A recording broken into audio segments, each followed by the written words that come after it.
घमंडी नंद चली ससुराल। आपने कभी ना कभी तो सुना या देखा होगा कि घमंडी लोगों का अक्सर एक दिन घमंड जरूर टूटता है। ऐसे ही कुछ शायद आरोही के साथ होगा, क्योंकि अक्सर वो अपने घमंड में चूर रहती थी। माँ गायत्री ने उसे बड़े लाड़ प्यार से पाला जो था। ऐसे ही एक सुबह उसकी बड़ी भाभी अक्षरा उसे उठाने आती है। अरे आरोही दीदी, आरोही दीदी, उठ जाइए, आज आपको कॉलेज में फेयरवेल पार्टी के लिए जाना है। अरे मुझे और नींद आ रही है, मेरी बेटी कहाँ है? वो तो मैं लाना ही भूल गई दीदी, 9 बज गए हैं, अब तो उठ जाइए। तभी आरोही गुस्से में उठ जाती है। व्हाट? यहाँ 9 बज रहे हैं और आप मुझे अब उठा रही हैं? आपको तमीज वगैरह नहीं है क्या? आज मेरा फेयरवेल है, मुझे रेडी होने में कितना टाइम लगेगा? और जब पता है कि मेरी आंखें बेटी से ही खुलती हैं, फिर खाली हाथ लटकाते हुए आना जरूरी है? आवाज सुन उसकी माँ गायत्री और छोटी बहू दिव्या आ जाती है। अरे क्या हो गया अक्षरा, अब तूने क्या गड़बड़ कर दी? मेरी बेटी का एक काम तुमसे ठीक से नहीं होता है ना, जरूर बेटी नहीं लाई होगी। वही तो मम्मा, देखना मुझे फेयरवेल के लिए भी लेट कर रही हैं। सॉरी दीदी, माँ जी मैं बस ला ही रही थी। जाने दीजिए ना माँ जी, मैं लाती हूँ। भाभी आप क्यों बीच में बोल रही हैं? जब माँ बड़ी भाभी से बात कर रही हैं, इतना ही है तो मेरी रेडी होने के बाद हाथों में नेल पेंट लगा देना। ठीक है दीदी। सुबह सुबह गायत्री अपनी बड़ी बहू को डांट देती है, जिससे उसकी आंखों में आंसू आ जाते हैं। दरअसल हमेशा से आरोही जानबूझकर ऐसी हरकतें करती थी, जिससे गायत्री अपनी दोनों बहू को और डांटे। कुछ देर बाद आरोही तैयार हो जाती है। एक बहू उसके नेल पेंट लगाती है, दूसरी बहू उसका हेयर स्टाइल बनाती है। बस अब मैं रेडी होने ही वाली हूँ। अगर अब आपने कोई हरकत करी तो मैं माँ से आप दोनों की शिकायत करने में देर नहीं लगाऊंगी, पता तो है ही। दीदी आप चिंता मत कीजिए। दीदी मेरे पास एक ब्रेसलेट है, मैं आपको दूं? आपका हाथ बहुत सूना है। ओहो, हाथों में हर चीज पहनकर भर नहीं लेते हैं हाथ को, मेरा हाथ ऐसे ही ठीक है। आप मुझे अपनी जैसी गवार हरकतें मत बताओ, इसे फैशन कहते हैं। आपको क्या ही पता होगा फैशन क्या होता है। इतना कहते ही आरोही अपनी दोनों भाभी को सुनाकर चली जाती है। अगले दिन ब्रेकफास्ट में वह कैरेमल पुडिंग मांगती है।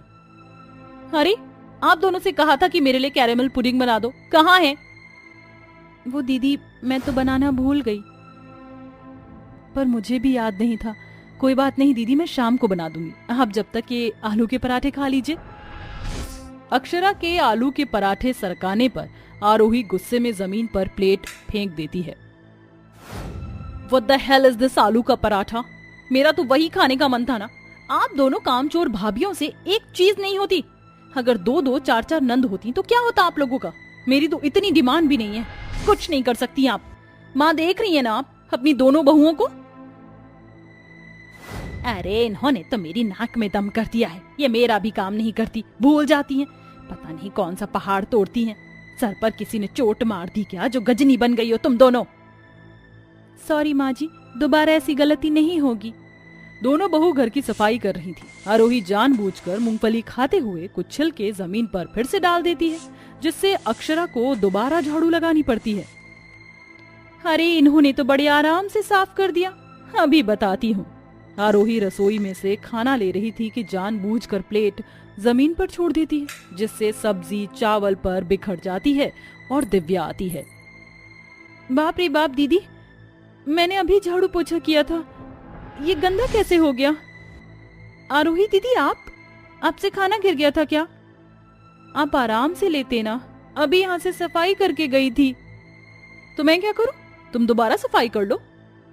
ऐसे घूर कर क्या देख रही हो? मुझसे सफाई करवाओगी? ज्यादा बकवास की ना तो माँ से शिकायत कर दूंगी। नहीं नहीं दीदी, मैं खुद साफ कर लूंगी, आप माँ से कुछ मत कहिए। दिव्या खुद सफाई करती है। एक बार अक्षरा से आरोही के कपड़े पर टक्कर लगने से जूस गिर जाता है, जिससे गुस्से में आकर वह अक्षरा का हाथ मोड़ देती है।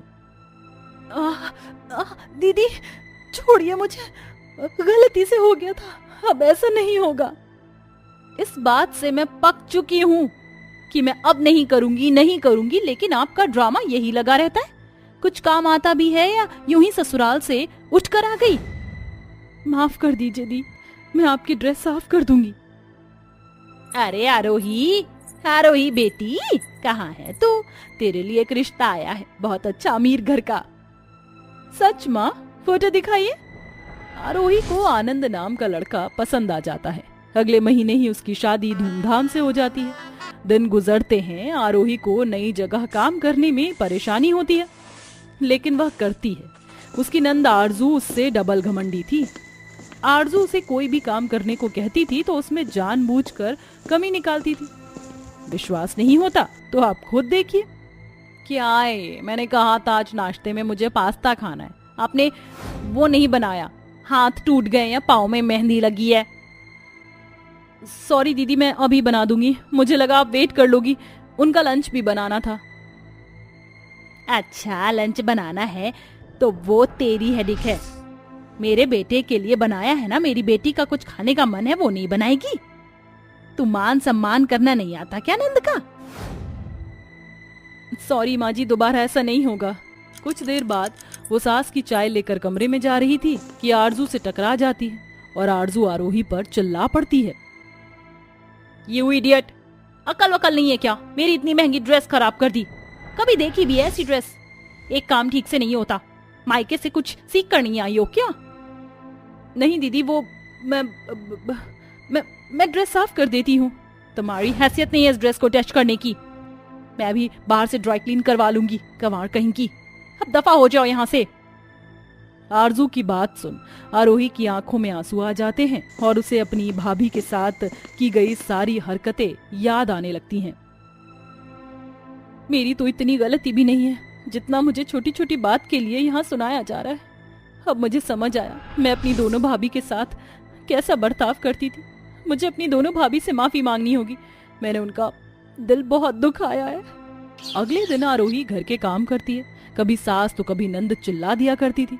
उसे अपने मायके की बहुत याद आ रही थी। माँ जी, मैं अपने घर जाना चाहती थी थोड़े दिन के लिए। तू घर चली गई तो यहाँ काम कौन देखेगा? मेरे पड़ोसी? कहीं नहीं जाना। सास की ना सुनकर आरोही को बहुत बुरा लगता है। 2 दिन बाद दोनों भाभी हाथों में ढेर सारे तोहफे लिए आती हैं। आंटी जी, दीदी नमस्ते, कैसे हैं आप सब? बस बढ़िया हैं। आपका कैसे आना हुआ? वो हम दीदी को लेने आए थे। होली आने वाली है ना, तो पहला त्योहार लड़की अपने पीहर में बनाती है, इसीलिए। अच्छा, हाँ हाँ ठीक है, आप ले जाइए। ए बहू, तेरी दोनों भाभी आई हैं, जरा देख तो। सास की आवाज सुन और अपनी दोनों भाभी को देखकर आरोही को अपनी गलती का पछतावा होता है और वह गले लगकर रोने लगती है। भाभी, भाभी आप आ गई। दीदी, आप इस तरह से देखकर क्यों रो गई? आराम से बैठकर बात करते हैं। फिर दोनों भाभी उसके कमरे में चली जाती हैं। भाभी, आप दोनों मुझे माफ कर दीजिए। मैंने आप दोनों के साथ कितना गलत किया। मैं इतनी घमंडी हो गई थी कि हमेशा मेरे मुंह से आपके लिए बुरा निकलता था। बहुत काम थोपती थी, माँ से डांट भी खिलवाती थी। आप पर क्या गुजरी ये सब मुझे अब समझ आ रहा है। जब मेरे साथ ऐसा हुआ मैं बहुत शर्मिंदा हूँ। अक्षरा भाभी, दिव्या भाभी, मुझे माफ कर दीजिए। आपके पास आना चाह रही थी, अच्छा हुआ आप आ गए। ना ना ना, ऐसे रोते नहीं। आपको अपनी गलती का एहसास हो गया, ये बहुत है। हाँ, और पूरा यकीन है कि आप अच्छे से ससुराल वालों को खुश रखेंगे, और रखती भी हैं। हाँ भाभी। भाभी, माँ ने आपको बैग पैक करने के लिए कहा है। आप जा रही हो ना अपने घर? मैंने जो किया उसके लिए आई एम सॉरी। आरजू आरोही के गले लगकर माफी मांगती है। इस तरह सब ठीक हो जाता है और आरोही खुशी खुशी अपने मायके जाकर भाभियों के साथ प्यार के लम्हे बिताती है। कहते हैं ना, जो जैसा करता है उसे वैसा ही मिलता है।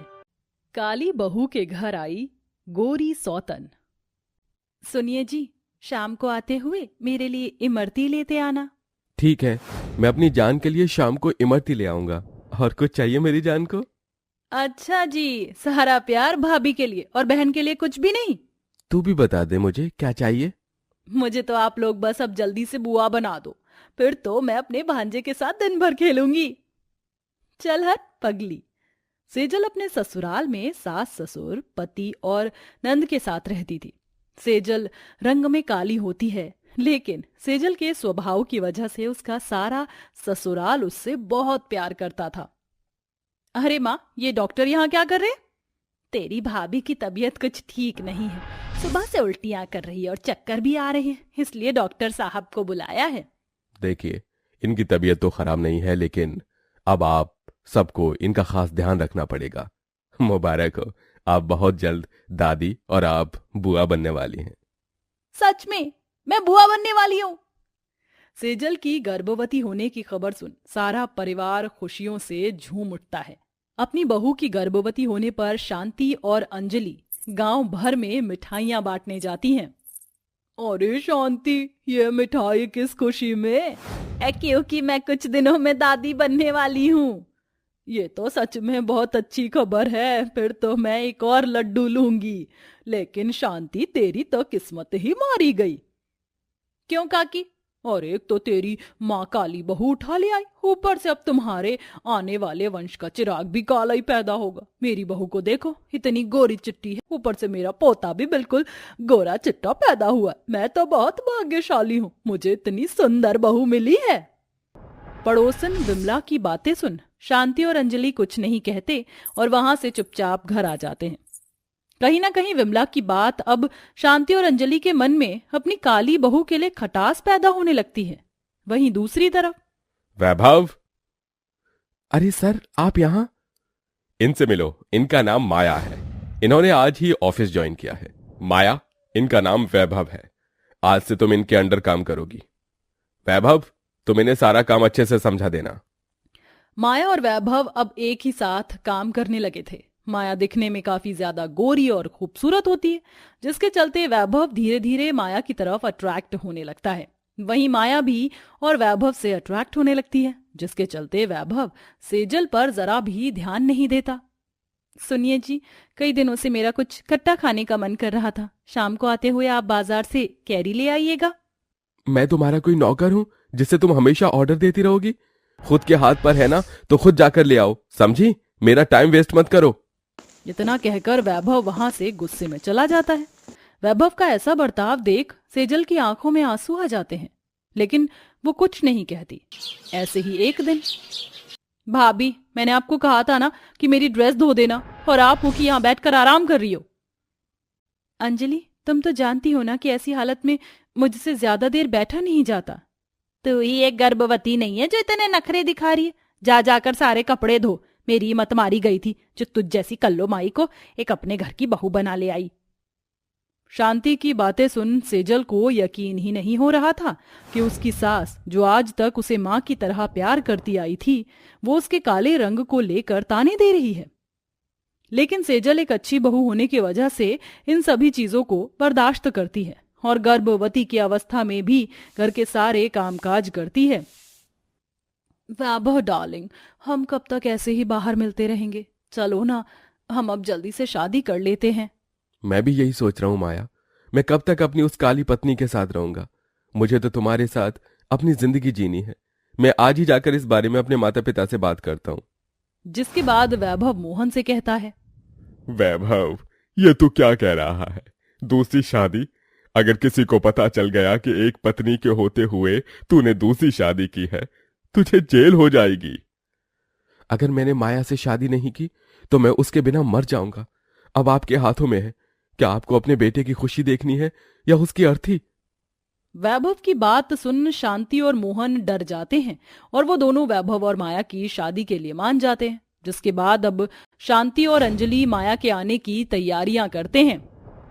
अंजलि, जल्दी जल्दी हाथ चलाओ और पूरी जगह को गुलाब के फूलों से सजा दे। और हाँ, इस जगह की सजावट करना मत भूलना। माँ, आप टेंशन मत लो, मैं ये जगह इतनी अच्छी तरह से सजाऊंगी ना कि सब के सब देखते रह जाएंगे। अरे माँ जी और अंजलि, आप दोनों ये सहेज क्यों सजा रहे हैं? क्या कोई आने वाला है? इतनी सजावट देखकर तो लग रहा है कि कोई खास आने वाला है। भाभी, आपने बिल्कुल ठीक कहा। जो आ रहा है वो बहुत खास मेहमान है, स्पेशली आपके लिए। लेकिन वो है कौन? तू क्यों इतनी फिक्र कर रही है? जा जाकर अपना काम कर, जब आएगा तो खुद मिल लियो। जहां एक तरफ अंजलि और शांति माया के आने की खुशी में माया और वैभव के लिए सहेज सजा रही होती हैं, वहीं दूसरी तरफ माया और वैभव मंदिर में शादी कर रहे होते हैं। शादी के बाद मोहन अपनी बहू और बेटे को जैसे ही घर लेकर आता है, वैसे ही सेजल माया और वैभव को एक दूसरे के साथ शादी के जोड़े में देखकर बिन कहे ही सब कुछ समझ जाती है। ये आपने क्या किया? मुझ में क्या कमी रह गई थी जो आपको दूसरी शादी करनी पड़ी? अरे मेरा नहीं तो कम से कम अपने होने वाले इस बच्चे का ही सोच लेते। कब तक मैं तुम जैसी काली लड़की के साथ अपनी जिंदगी बिताता रहूंगा? तेरा होने वाला बच्चा भी तो तेरी तरह काला ही पैदा होगा, इसलिए मैंने माया से शादी कर ली। अगर तुझे इन चीजों से एतराज है तो इस घर को छोड़कर जा सकती है, समझी? चल हट हमारे रास्ते से। सेजल चाहकर भी अपने बच्चे की वजह से उस घर को नहीं छोड़ सकती थी, क्योंकि सेजल के पास कोई और ठिकाना नहीं था। सेजल ना चाहते हुए भी एक ही घर में अपनी सौतन के साथ रहती है। सेजल की शादी एक मिडिल क्लास फैमिली में हुई थी, जिसके चलते वो सभी एक कमरे में रहते थे। माया, वैभव बेटा, मैंने तुम दोनों का बिस्तर यहाँ लगा दिया है और मैं और तुम्हारे पिताजी बाहर आंगन में सो जाएंगे और अंजलि भी हमारे साथ ही सो जाएगी। और वो काली कलूटन, वो यहाँ इस चूल्हे के पास सो जाएगी। मैं बीच में पर्दा भी लगा दूंगी तो वो तुम दोनों को परेशान नहीं करेगी। शांति ऐसा ही करती है और घर के बीच में एक पर्दा लगाकर चली जाती है। पर्दे की एक तरफ से सेजल तो दूसरी तरफ उसका पति और उसकी गोरी सौतन होती है। सेजल को रात भर नींद नहीं आती और वहीं दूसरी तरफ माया और वैभव अंजलि और शांति के उसी सजाए हुए शादी की सेज पर बैठकर बातें कर रहे थे। वैभव डार्लिंग, तुमने कहा था कि तुम इस काली कलूटन को घर से निकाल दोगे, लेकिन ये तो अभी तक यहीं पर है। बेबी, तुम्हें टेंशन लेने की जरूरत नहीं है। मैं बहुत जल्द इसे घर से निकाल दूंगा, फिर हम लोग आराम से यहाँ रहेंगे। पर्दे की दूसरी तरफ सेजल इन सभी बातों को सुन रही होती है। ये सभी बातें सेजल के दिल में किसी खंजर की तरह चुभती हैं, लेकिन वो इन सभी चीजों को बर्दाश्त करती है। ऐसे ही समय गुजरता है और सेजल की डिलीवरी का टाइम आ जाता है। सेजल एक प्यारे से बेटे को जन्म देती है। सेजल के मां बन जाने के बाद भी सेजल ससुराल वालों और उसके पति का रवैया उसकी तरफ बिल्कुल नहीं बदलता। ऐसे ही एक दिन, हेलो विक्की बेबी, हाँ मैंने सारा सामान तैयार कर लिया है। आज रात को ही मैं तुम्हारे पास आ जाऊंगी, फिर हम दोनों यहाँ से कहीं दूर चले जाएंगे। मुझे नहीं रहना इसके साथ, मैं तो परेशान हो चुकी हूँ यहाँ पर अपनी सौतन के साथ रहते हुए। माया वैभव और विक्की को डबल डेट कर रही होती है, जिसके चलते वो आज रात विक्की के साथ भाग जाने वाली होती है। वहीं दूसरी तरफ, मुन्ना, अब मैं और तू यहाँ और नहीं रहेंगे। मैं खूब मेहनत करूंगी और तुझे पालूंगी। बस ये रात गुजर जाए, कल सुबह होते ही हम दोनों माँ बेटे यहाँ से कहीं दूर चले जाएंगे। सेजल भी अब इन सभी चीजों से परेशान होकर अपने बेटे के साथ भागने का प्लान बनाती है। वहीं माया भी रात होते ही अपने बॉयफ्रेंड के साथ भाग जाती है। सुबह जैसे ही ये खबर पूरे परिवार को पता चलती है, मुझे तो उस लड़की के लक्षण पहले से ही ठीक नहीं लगते थे, भाग गई ना हम सबके मुंह पर कालिक पोत कर। मुझसे इंसान पहचानने में गलती हो गई। वैभव इतना बोल ही रहा होता है कि तभी, अरे सेजल, तुम ये सामान और मुन्ने को लेकर कहाँ जा रही हो? मैं इस घर को छोड़कर जा रही हूँ। बहुत हो गया मुझ पर आप सब लोगों का ये अत्याचार, लेकिन अब और नहीं। जो मेरे साथ हुआ वो मैं अपने बच्चे के साथ नहीं होने दूंगी। तुम मुझे ऐसे छोड़कर नहीं जा सकती। अगर तुम मुझे छोड़कर चली जाओगी तो मैं कैसे जीऊंगा? जो हुआ उसे भूल जा बहू। हम सबको अपनी गलती का एहसास हो चुका है। माया पर विश्वास करके हमने बहुत बड़ी गलती की। हमें तो पहले समझ जाना चाहिए था कि इंसान की पहचान उसके रंग से नहीं उसके दिल से होती है। हमें माफ कर दे। हाँ भाभी, हमें माफ कर दो। अपने ससुराल वालों की आंखों में पछतावे के आंसू देख सेजल का दिल पिघल जाता है और वो उन सभी को माफ कर देती है, जिसके बाद अब सेजल अपने बच्चे और अपने ससुराल वालों के साथ पहले की तरह खुशी खुशी रहने लगती है।